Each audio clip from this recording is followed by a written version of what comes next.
A gente discutiu outro dia. A gente falou assim, velho, vai ser foda montar esse time. A Alex, não, nem tanto, eu monto aí. A gente bateu cabeça e teve gente boa de fora. Monta o Vitória 2017 hoje aí pra gente. Vou bater cabeça aqui também, que vai divergir. Na minha cabeça o time estava montado da seguinte maneira: Kaique, Salino, Fred, Ramon e Jefferson, Farias, Sculite, Dátolo, Cleiton Xavier, Paulinho e Chiesa. Branco, você é louco? O William Correia não tá nesse time? Eu sou louco. Depois da bola que ele jogou ontem, ele tem que ter posição nesse time. Como o Euler, pelo que jogou ontem, tem que ser titular. Então aí eu já dou uma reformulada. Aí já seria Kaique, Salino, Fred, Ramon e Euler, que ainda é uma defesa fraca pra mim. Quem você trocaria aí? Você gosta de Euler? Eu gosto da irmã de Euler. Agora Euler é um bom jogador. Ele quer me lenhar, né? Pô, eu gosto de Euler, gosto. Aí vocês botam um coraçãozinho lá quando sai na rede social, botam amor está no ar. O momento de Euler é superior ao de Jefferson. E aí Euler teria que ser titular. Mas pra mim, nenhum dos dois. Pra um time que quer, por exemplo, sonhar com Libertadores, não vai ser Euler a solução, muito menos Jefferson. Essa defesa ainda pra mim é fraca, mas seria essa. Recapitulando: Kaique, Salino, Fred, Ramon e Euler, Farias e Correia, Pisculite, Cleiton Xavier e Dátolo, Chiesa ou um outro centroavante na frente. Pô, mas você vai deixar de fora o Paulinho. Até o Paulinho justificar a chegada dele, deixaria de fora. Pô, mas o time vai perder a velocidade. Vai perder a velocidade. Mas aí você trabalha um meio de campo mais consistente, mais forte, mais criativo, com mais variação dinâmica de jogada. Serve esse centroavante, usa os laterais e, se não der certo, alguém vai ter que sair no meio de campo para entrar um jogador de velocidade na frente. Eu montei o time igualzinho a você, né? Agora, idêntico. Só o Fernando Miguel no gol, no lugar de Kaique, que eu acho que Kaique, apesar de ser um goleiro fora de série, eu acho que a gente ainda precisa de um pouco mais de experiência no gol. Então eu vou perguntar de jogadores, porque foi o que a galera, a torcida, a gente abriu pra torcida mandar algumas perguntas pra você, e muita gente perguntou de jogador, então vou evitar perguntar pra dar espaço. Vou fazer outra pergunta mais pro meio administrativo mesmo. Jorginho Sampaio passou a fazer parte dessa galera que tá aí, e é um cara que é questionável, né? E você teve por lá por dentro, conhece muito bem tudo que aconteceu com o Jorginho Sampaio e tal. Você acha que é uma boa Jorginho Sampaio estar envolvido diretamente agora com Vitória, no meio aí da diretoria de futebol? Jorginho Sampaio, ou Jorge Sampaio, que eu não tenho intimidade nenhuma, nem quero ter, com alguém que tem máculas, com alguém que deixou, e os documentos mostram. Eu não acuso ninguém, eu não tenho envergadura para acusar ninguém, mas os documentos acusam. O senhor Jorge Sampaio, nefasto, com sérios problemas contábeis no clube, não deveria nem pisar numa sala de direção financeira, qualquer coisa que fosse. Como torcedor, cadeira, arquibancada é o lugar de todo mundo. E eu estou dizendo aqui a você, você vibrou no rebaixamento do Vitória em 2010, na Transamérica, com todas as testemunhas que estavam lá. Você vibrou com palavrões, com socos no ar, com o rebaixamento do Vitória. Você não é Vitória, você é o seu interesse. Você não era nunca para passar na porta do Vitória. Não merece estar lá dentro. Esse cidadão aí, infelizmente, a política trouxe de volta, os amigos o trouxeram. Agradeço a Simval que ele trouxe, que é seu amigo, a Roberto Otti e a Ademais. Ademar, inclusive, falei Ademais e me lembrei de Ademar, que levaram você de volta, mas você não é digno de vestir uma camisa do Vitória, porque você torceu contra e vibrou no rebaixamento do Vitória. Isso para mim é repugnável, repudiante. Muita gente falava de Paulo Carneiro, tinha torcedor, até a galera mais jovem mesmo, que admitia. O próprio Dodô também, ele é time Paulo Carneiro. Não sei se você sabe, tá sabendo agora. Muito torcedor falava: Paulo Carneiro roubou, Paulo Carneiro caiu, Vitória CC, mas Paulo Carneiro fazia, Paulo Carneiro isso, Paulo Carneiro aquilo e tal, dá uma segunda chance. Você acha que não é válido para pessoas como Paulo Carneiro, o próprio Jorginho Sampaio, dar uma segunda chance? Ou você acha que são pessoas que já têm aquela personalidade, aquele perfil e sempre vão voltar a cometer os mesmos erros eventualmente? Não tenho dúvida. Para esses dois aí é o ditado do era gera samba, virou El Tchan. Pau que nasce torto, nunca se endireita. O senhor Paulo Carneiro, eu volto a dizer, tem conhecimento, tem retórica, estudou. Foi a grande virtude dele, estudou, mas o problema dele é de índole. Não é boa a índole dele. Até porque, se a gente esquecer a parte financeira, onde a justiça mostra que ele fez diversos atropelos, não sou eu, é a justiça, mas vamos analisar como gestor de futebol. Um grande gestor, ele não pode desagregar, ele não pode segregar, ele não pode ser arrogante, truculento, ele não pode ser pedante. Ele tem que unir o grupo dele. E é notório, todos os grandes grupos que o Vitória teve, e aí vamos lembrar o seguinte também. O Vitória, nas mãos do Paulo Carneiro, em 16 anos, formou 3 grandes grupos. 97, 99 e 2004. E todos eles ruíram ou não obtiveram sucesso porque faltou a gestão administrativa, a parte dele. Ele montava, contratava, quando o banco deu dinheiro ficou mais fácil, mas você, por exemplo, faltou para ele o trabalho que o senhor Raimundo Viana fazia, de estar ali acompanhando, de mostrar calor humano. Paulo Carneiro foi racista, atacou o goleiro Felipe. Paulo Carneiro agrediu covardemente um jogador que dava na cintura dele, que era o Adivaldo. Ele bateu no cara. Num do tamanho dele, ele não bate. No Fábio Costa, quando o Fábio Costa chutou a porta, invadiu, meteu o dedo na cara dele, ele não reagiu. Quando o Jacinto Alberto meteu uma revólver na boca e mandou ele ajoelhar, ele não reagiu. Mas em Edivaldo, que dava na metade dele, ele bateu. Então, não é assim que um gestor toma conta de um grupo, seja ele qual for. Então, o que eu hoje mais me pego é nessa questão gestão. Você vai dar ao seu Paulo Carneiro o poder de gerir. Ele, com arrogância, marcada... O Atlético Paranaense agora, quando tirou o seu Paulo Carneiro de lá, a torcida e a imprensa falaram as coisas que a gente já conhece aqui há muito tempo. Acabou a arrogância, acabou a prepotência. Então é da natureza dele. E não é com quase 70 anos, um septuagenário, que vai mudar o jeito de ser. Se ele fosse um jovem, poderia até dar uma guaribada, mas nessa idade dele, eu particularmente não acredito e espero que o torcedor amadureça, perceba essas questões técnicas para não permitir que esse senhor um dia possa ainda voltar ao clube, se é que daqui para 2019 muita coisa pode acontecer, inclusive nada. Com todos os defeitos dele, com essa parte da gestão mesmo, eu não sou defensor de Paulo Carneiro, não é meu amigo, não conheço, nunca tive nenhum contato com ele. Eu tô falando do Paulo Carneiro gestor, entendeu? Do presidente do Vitória, do diretor de futebol do Vitória. Eu acho que ele foi um excelente presidente do Vitória. O Vitória não seria o Vitória hoje se Paulo Carneiro não tivesse assumido o Vitória na década de 90. Eu acho que o Vitória não estaria hoje se Paulo Carneiro não dirigisse o futebol na década de 2000, entendeu? Ele errou no caso de Felipe, errou, concordo. Esse caso de Adivaldo, eu não sabia. Então eu acho que isso aí é inaceitável. Uma agressão, você perde a razão, tá errado. E se Fábio Costa entrou metendo na cara dele, ele tinha que se aputar mesmo, porque ele ia apanhar pra caralho. Fábio Costa, o tamanho daquele homem. Você é doido, mas ele tá mesmo envergadura, então quando nada. Fábio Costa é um atleta, meu. O cara já era coroa. Mas ele tem que saber se defender. Não, na época ele não era tão coronel, ele poderia se defender. O Atlético Paranaense, 2017, vai disputar Libertadores. Quer a gente queira admitir que é não, com prepotência, com arrogância, ou não, teve o trabalho dele. Mas não só da bandeira, porque o Atlético vem fazendo um trabalho a longo prazo também. Tudo certo, mas tinha quanto tempo que ele estava lá? Como profissional, eu estou analisando aqui profissional, não a pessoa como Carneiro. Ele é um excelente profissional. Você pode concordar comigo, entendeu? Contexto. Ele é um excelente profissional. Tenho que ser justo, o Atlético hoje deve uma parte do resultado ao trabalho de Paulo Carneiro, sim. O Vitória deve essa quantidade de títulos, sim. Agora, ele teve 16 anos para dar um título expressivo ao Vitória e não deu. Quem foi na história do Vitória que teve condição de contratar Bebeto, Túlio e Petkovic, juntar tudo isso aí com outros jogadores já bons e não conseguir... E não conseguir ficar nem entre os 8. Então, assim, os títulos baianos, o título do Nordeste, ele deu, isso ninguém vai tirar. Aquela coisa que o torcedor mais gostava na época do Paulo Carneiro era ele afrontar o Bahia, que pisava muito o Vitória, e depois dele não pisou mais. Mas eu volto a dizer, ele fez um bom trabalho no Atlético, fez. Mas vamos lembrar aqui o seguinte, do dia que ele saiu do Vitória em 2005, ao dia que ele fez um grande trabalho no Atlético, ele foi péssimo em todos os outros. Ele quase rebaixa o Bahia, Fluminense de Feira, Volta Redonda. Então a gente tem que se lembrar que ele foi gerir outros clubes e ele não foi bem. Conhece de futebol, isso a gente não vai discutir.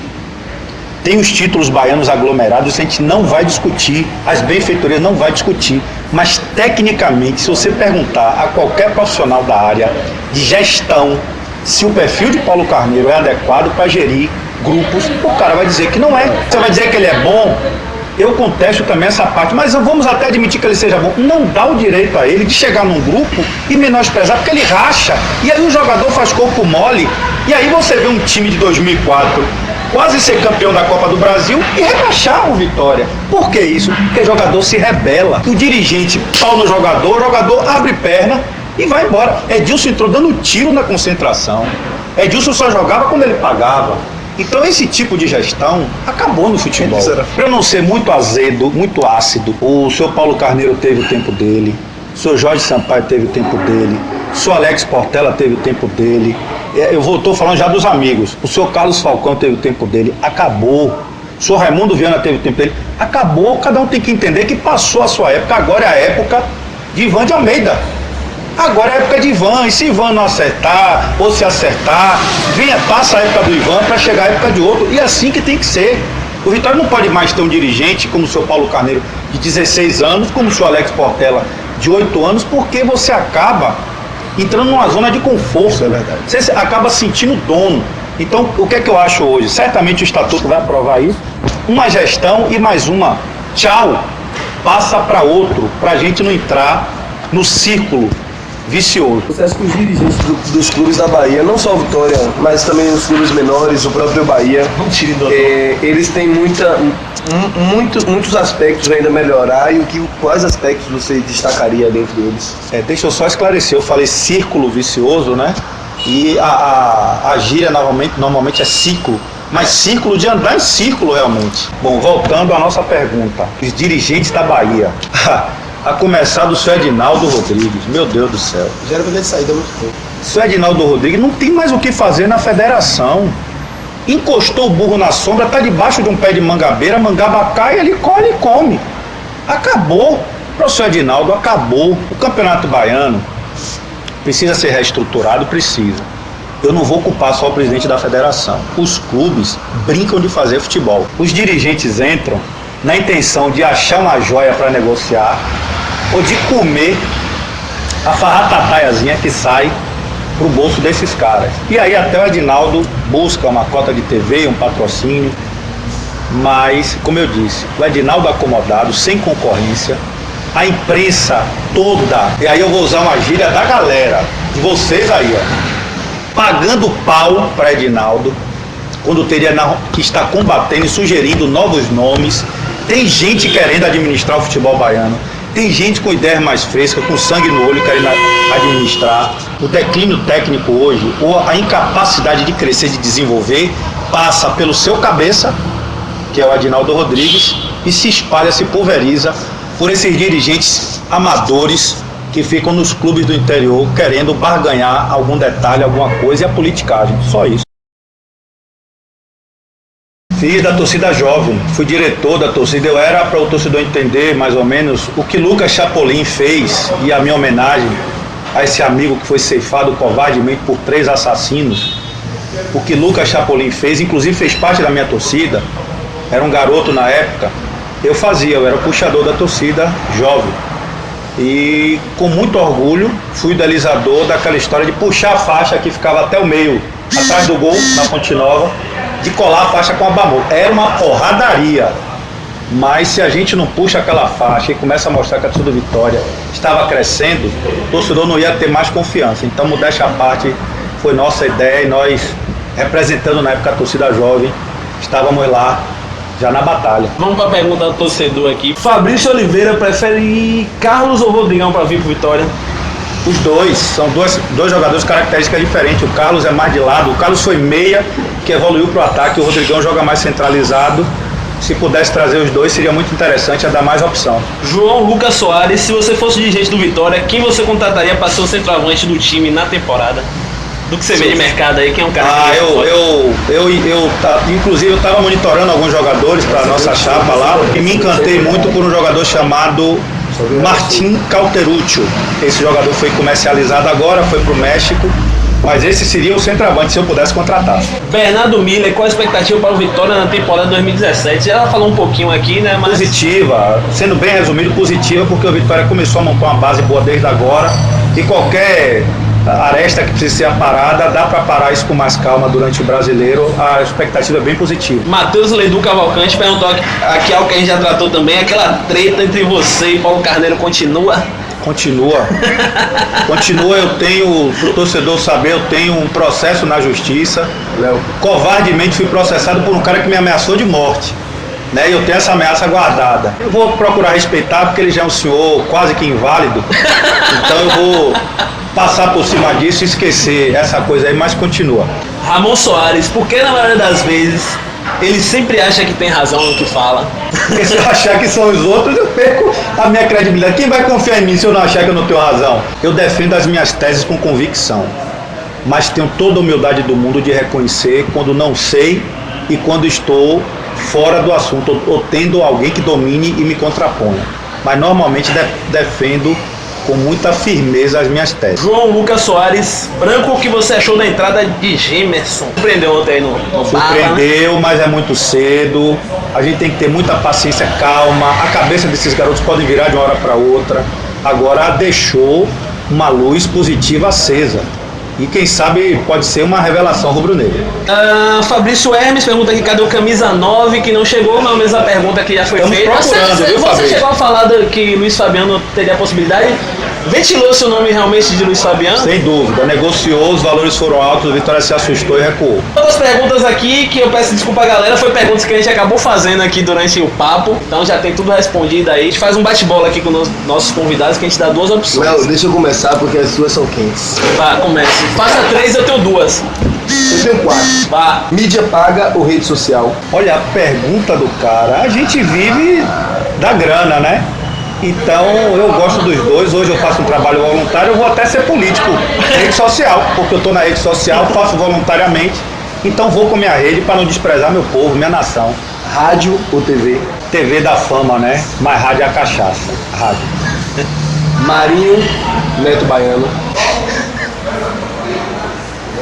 O fenômeno, o mito Neto Baiano, porque prestou muito mais serviços ao Vitória. Com certeza. É, O finalmente. maior artilheiro do Barradão. Finalmente. Você fez E parte. peraí, e pra eu não apanhar em casa, se eu chegar em casa e não disser que foi o Neto Baiano, minha mamãe, de 86 anos, que é fã incondicional do Neto, só foi no Barradão uma vez pra ver o Neto jogar e pra tirar foto com ele. Eu apanho em casa, imagina aí. Eu sou piruzaço de Neto Baiano. É, organizada ou torcedor comum? Já que você fez parte dos dois. Eu tenho que escolher, não tem jeito. Né? Não posso fazer como a turma faz nas minhas enquetes, né? Escolher uma terceira. Não, aí torcedor comum. Agora eu não posso deixar de citar que as organizadas dão o brilho, até por serem organizadas, puxam, dão o brilho do estádio. Sem elas, o estádio perde um pouco do glamour. Agora, é óbvio, eu tenho que ser o torcedor e não pode ser diferente. A clássica. Cristiano Ronaldo ou Messi? Messi. Tô perdendo de goleada, né? Esse saldo já tá uns 4x0 pra Tá mim. 4x0. Pronto, acabou as suas? Acabou, vai lá. Eu vou te fazer 2, agora se eu preciso, você não fica em cima do muro nessas perguntas. Não sou disso. Mário Sérgio, o Vesgo ou Mário Sérgio Marinho? Eu não quero que você fale assim como representatividade no Vitória, eu quero que você fale como jogador. Como Quem foi mais jogador, habilidoso? Mário Sérgio foi um gênio. Mário Sérgio foi um gênio da bola. Quem teve o prazer, eu tô falando com vocês aqui, ó, pode reparar, arrepiado.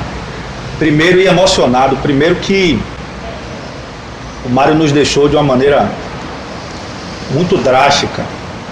E particularmente para mim foi o maior jogador que eu vi vestir a camisa do Vitória e que dignificou muito a gente, porque no tempo da Band ele só falava o meu Vitória, e eu tive o prazer de, no tempo de torcida organizada, entregar para o Mário uma placa reconhecendo o quanto ele amava o Vitória. E o Mário foi muito além da minha emoção aqui. O Mário chorou de rolar lágrimas. Então Mário Sérgio para mim é Mário Sérgio, o outro eu não sei nem quem é. Agora é a última para encerrar aqui. Paulo Carneiro ou Manuel Matos? Se os dois estivessem se afogando, você pudesse salvar um, quem que você salvaria? Eu falei, eu avisei antes, não podia ficar em cima do muro. Manuel Matos. Puta que pariu! Óbvio que se eu pudesse, afundaria os dois. Se tivesse a opção C, de jogar uma âncora para cada um, jogaria uma âncora para cada um. Mas, e aí vou dizer por quê também. Porque tecnicamente o Manuel, apesar de ser um cara intragável de se tratar, eu não conheço a história do Manuel racista. Eu não conheço a história do Manuel absolutamente intolerante.